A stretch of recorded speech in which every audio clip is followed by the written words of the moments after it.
This is historian Stephen Fusa. I'm here back in our old neighborhood in West Philadelphia, and I'm starting work on the trolley car book, The Age of Traction. And here we are in one of the premier streetcar neighborhoods developed between 1890 and 1910.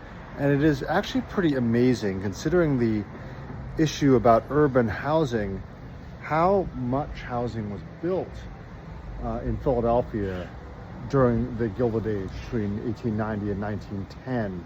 It all went up very quickly, and that's how the city really spread out to its current modern footprint.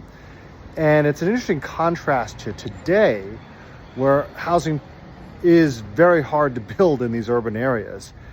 And it was a time of very little regulation when it came to houses being built. But to think about it, the houses that were built during this time, they lacked a lot of things that we take for granted today, such as multiple bathrooms. A lot of these homes only had one, maybe two bathrooms. As Robert A. M. Stern once joked, there's been a constitutional amendment after the 1960s that every child should have his or her own bathroom. But these homes that were constructed during this time, they were built out of solid material. They were built out of brick and timber. Were not built out of flimsy material. And just the sheer scale of it, these row houses were built very fast, according to a few architectural models, most notably by E.A. Wilson in Philadelphia, whose designs were used for thousands of these homes. And these homes catered to the working and middle class, a type of housing that is today in short supply in eastern cities. So something to consider. Why was housing so easy to build 120 years ago in these big cities versus today?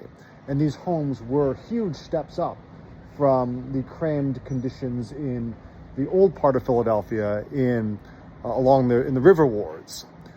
And these were aspirational. So what can we learn about how houses were built back then versus housing today? That's one of the things I'm trying to look for in my new book, The Age of Traction. And behind me are the trolley tracks along Baltimore Avenue. And these are one of the key trolley lines that led from the center city and river wards area, commercial areas, to these suburban districts. This is historian Stephen Fusa. Thank you for listening.